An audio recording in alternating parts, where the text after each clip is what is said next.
Well, you might think that was a boring Formula One Grand Prix race in Qatar 2024, lads, but oh dear Lord, that is telling us a lot for 2025. Walsh running the Irish green, and look at the move. He's making down to the inside. Moves to the front from fifth all the way to the lead in lap one. Walsh takes win number two. Peter Walsh. Okay, let's strip it down to the nuts and bolts, ladies and gentlemen. So, Max Verstappen, fantastic win. Now, here's the thing, lads. This is what I'm concerned about here. Now, I'm not a Verstappen fan. I'm kind of becoming a Verstappen fan more.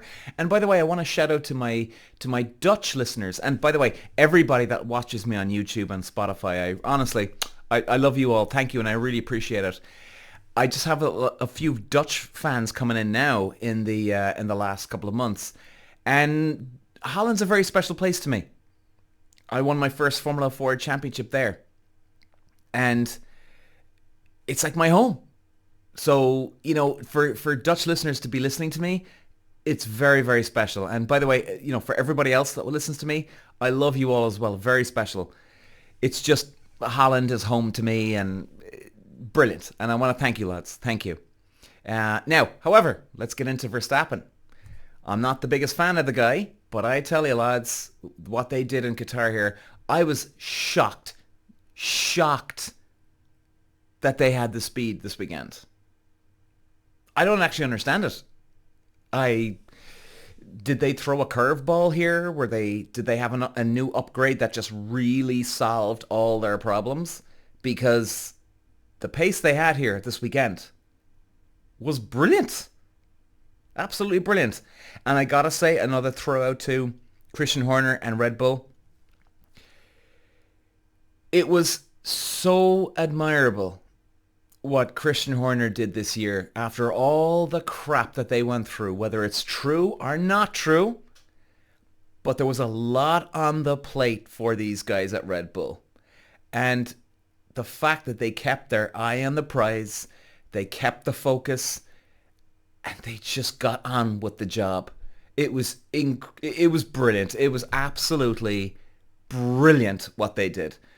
I mean, a lot of team owners, a lot of drivers maybe could have got distracted. Could have got very distracted and had a couple of mistakes, this and that.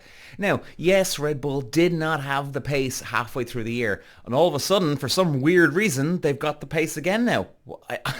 Okay, maybe we'll find out more information of some brilliant upgrade or this or that. But, wow. Just wow. How the hell did they get the pace and be on, the front runner again? And I mean, let's be honest, we all saw it. Lando Norris and Oscar Piastri, right?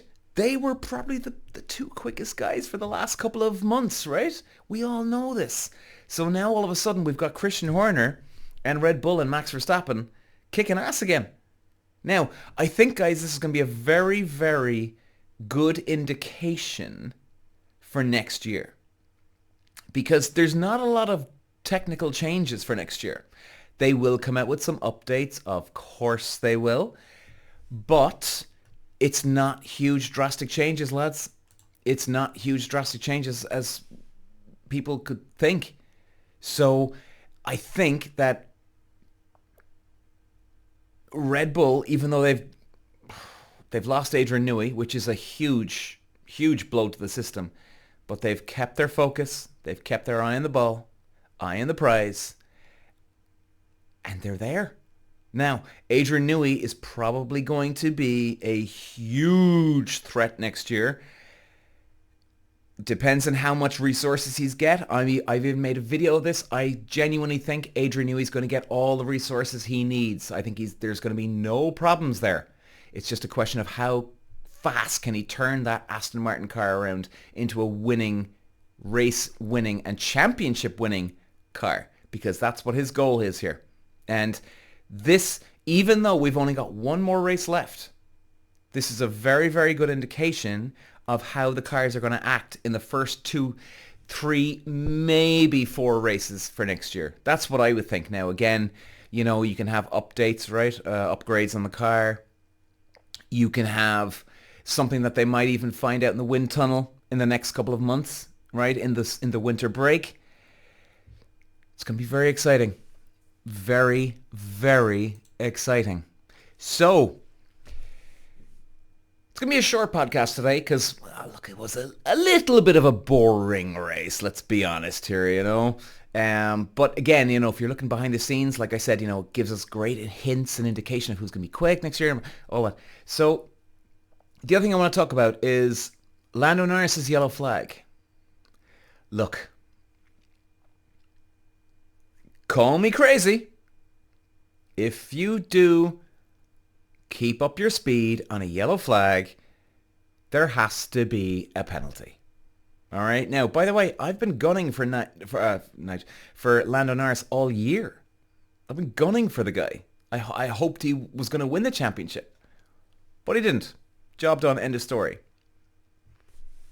The yellow flag, was it deserved of a stop-go penalty? Now, maybe they could have added on 10 seconds to him, and I think that would have definitely been better. Yes, it wasn't the end of the world what the guy did, for God's sake here. I mean, it was too harsh, too extreme, too extreme. A stop-go, because again, a stop-go is worth a lot more seconds, right? Because you obviously got to come in the pit lane, you got to slow down, then, you know, accelerate out of the pit lane. So you're wasting, what, 30 seconds? 30 seconds versus a 10-second? So that was incredibly harsh. And Lando Norris is not a cheat. I think he just, I don't know. We don't know for a fact, but I think the guy actually just didn't notice. He didn't notice. So, anyway, guys, I think it was too harsh for him. We're going to call it now. We're wrapping up the podcast today. However, guys, we will be back for Qatar next week. And again, I think it's very interesting to see what's going to happen at Abu Dhabi next week, not Qatar, because it'll give us a real good insight into the cars for 2025. Talk to you later, guys. Walsh running the Irish green, and look at the move. He's making down to the inside. Moves to the front from fifth all the way to the lead in lap 1. Walsh takes win number 2. Peter.